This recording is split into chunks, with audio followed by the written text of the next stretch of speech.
স্রোত পথ ফেলে নাই গ্রাসী, পৌরুষেরে করেনি শতধা, যেথা তুমি সর্ব কর্মচিন্তা আনন্দের নেতা।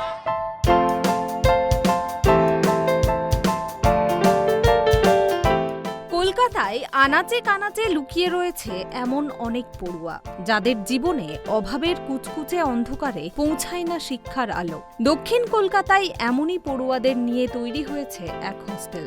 2016 সাল থেকে এই সমস্ত পড়ুয়াদের শিক্ষার ভার বয়ে বেড়াচ্ছে ভগিনী নিবেদিতা ভবন। এখন পড়ুয়ার সংখ্যা দাঁড়িয়েছে প্রায় 72 জনে। রবিবার এই হোস্টেলের ছোট্ট ছোট্ট পড়ুয়াদের মুখে হাসি ফোটাতে বিশেষ উদ্যোগ নিল S45 অ্যাসোসিয়েশন। সকল পড়ুয়ার হাতে তুলে দেওয়া হয় নিত্য প্রয়োজনীয় সামগ্রী। এছাড়াও হোস্টেল ছাত্রীদের জন্য আয়োজন করা হয় এক বিশেষ অনুষ্ঠানের। সেখানে তারা যেমন খুশি তেমন আঁকো অনুষ্ঠানে অংশগ্রহণ করে। অ্যাসোসিয়েশনের সদস্যদের স্বাগত জানাতে নাচ গান পরিবেশন করে হোস্টেল পড়ুয়ারা। এই ধরনের অর্গানাইজেশনের যে কাজ, সেই কাজ দেখে কিন্তু অনেকে উদ্বুদ্ধ হবে এবং অনেকে এগিয়ে আসবে। এবং আমরা ইউনাইটেড S45 প্যাসেঞ্জার অ্যাসোসিয়েশন এই কাজ করতে গিয়ে আমাদের কাজ দেখে প্রচুর মানুষ এগিয়ে এসেছে, সমাজের বিভিন্ন স্তরের মানুষ এগিয়ে এসেছে। এর ফলশ্রুতি কী হয়েছে, সমাজের যারা অবহেলিত মানুষজন আছে তারা অনেক সাহায্য পাচ্ছে আমাদের থেকে। সাহায্য বলা ভুল, আমাদের যে সহায়তা পাচ্ছে তাতে তাদেরও লাভ হচ্ছে। 2016 থেকে এই United S45 passengers association and welfare association 2016 থেকে আমরা কিছু করার জন্যে, সমাজকে ফিরিয়ে দেওয়ার জন্য আমরা শুরু করেছিলাম। মুসলিমেও কিছু মানুষজনকে আমরা কাছে পেয়েছিলাম, কিন্তু আজকে আমরা 2025 সালে এসে আমরা এত মানুষকে পাশে পেয়েছি, ভবিষ্যতে আরও মানুষকে পাশে পাবো এটাই আশা করি। আমাদের হচ্ছে যে আমরা তো সমাজের থেকে অনেক কিছু পাই বা পেয়েছি, তা আমরা সমাজকে কিছু তো ফিরিয়ে দিতে চাই। তা সেই খোঁজ করতে গিয়েই আমাদের মধ্যেই 2-3 জন মেম্বার আছেন, তারা বললেন যে এই শিবরামপুর অক্সিটাউনের ভেতরে একটা স্কুল আছে, যাদের আর্থিক ক্ষমতা বা ওনাদেরকে যদি কিছু গ্রসারি আইটেমস বা কিছু খাওয়া দাওয়ানো করে, সেই জন্যে আমরা আলোচনা করে দেখলাম যে আমরা এই দিনে পার্থবাবুর সঙ্গে আমরা আলোচনা করলাম। পার্থবাবু রাজি হলেন যে 27 তারিখে আপনারা এসে করতে পারেন। সেই জন্যে এটা কিন্তু আমাদের যে করব সেটাই আমাদের মানসিকতা, যে সমাজকে কিছু ফিরিয়ে দেবো, এটা কিন্তু ভালোবাসা। United S45 passengers and welfare অ্যাসোসিয়েশনের এই উদ্যোগকে সাধুবাদ জানিয়েছেন সংস্থার ডিরেক্টর পার্থ রায়। এরকম আরও উদ্যোগ যে তাদের প্রয়োজন তারও বার্তা দিলেন তিনি। 2016 সালে শুরু হয় এটা, পশ্চিমবঙ্গ সরকারের সহযোগিতায় যে সমগ্র শিক্ষা মিশন আছে তারা এটার ফান্ডিং করে। এছাড়াও আপনাদের যারা এখানে আছেন তারা কিছু কিছু জিনিস দিয়ে সাহায্য করে। যেমন বাইরে একটা নলকূপ আছে, ওটা কেউ একজন দিয়েছে। বাইরের যে রংটা কেউ একজন করিয়ে দিয়েছে। ওপরে দেখবেন আপনার ওয়াশিং মেশিন আছে, সেগুলো কেউ দিয়েছে। আমাদের ওপরে কম্পিউটার আছে, সেগুলো কেউ দিয়েছে।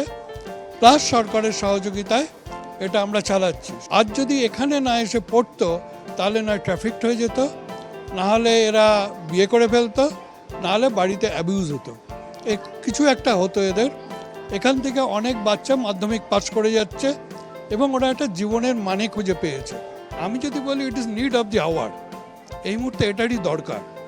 এই যে নাগরিকরা, যারা সচেতন নাগরিক, তারা এদের কথা ভেবেছে এবং সবাই তো এগিয়ে আসে না, কিছু লোক এগিয়ে আসে। অনেকের অনেক টাকা থাকে কিন্তু তাদের ওই মানসিকতা থাকে না। এই মানসিকতা না থাকার জন্যে তারা দেখে চলে যায়, বলে যায় খুব ভালো খুব ভালো, কিন্তু তারা একাত্ম হতে পারে না।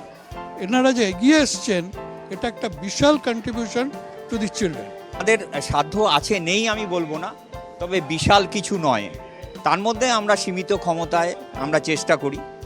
আমরা নানা দিক থেকে একসাথে হয়েছি। আমরা S45 বাসে আমাদের কর্মস্থলে যাতায়াত করি। এবার ওদের উৎসাহ দানের জন্য প্রত্যেকের কাছে একটা করে ছোট্ট গিফট প্যাক আমরা করেছি। তার মধ্যে কিছু ওই আঁকার সরঞ্জাম, পেন্সিল, পেন ইত্যাদিগুলো আছে, ওগুলো প্রত্যেকের হাতে একটা করে তুলে দেবো। আজকে ওরা এখানে খাবে, একটু আনন্দ করবে। আমরা এসছি এই উপলক্ষে একটু আনন্দ করবে। ওখানে রান্না হচ্ছে, অনেকটা ফিস্টের মতো।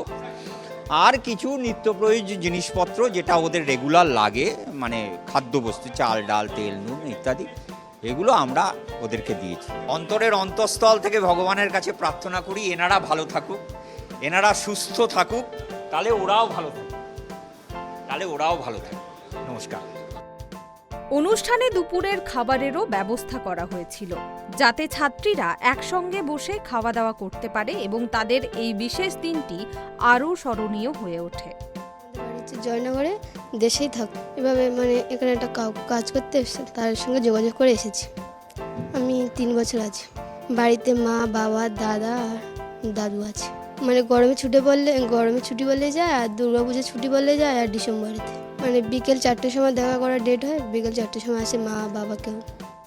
এমন ছোট ছোট উদ্যোগ সমাজের প্রতি সহানুভূতির নিদর্শন হয়ে ওঠে এবং প্রমাণ করে যে পৃথিবীকে আরও ভালো ও মানবিক করে তোলার জন্য আমাদের ছোট ছোট পদক্ষেপই সবচেয়ে বেশি গুরুত্বপূর্ণ। সেই স্বর্গে করো জাগরিত, ভারতের সেই স্বর্গে করো জাগরিত,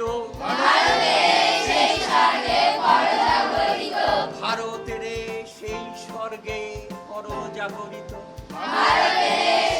ক্যামেরায় স্বপন রায়ের সঙ্গে অভ্রদীপ দাসের রিপোর্ট, ট্রাইব টিভি বাংলা।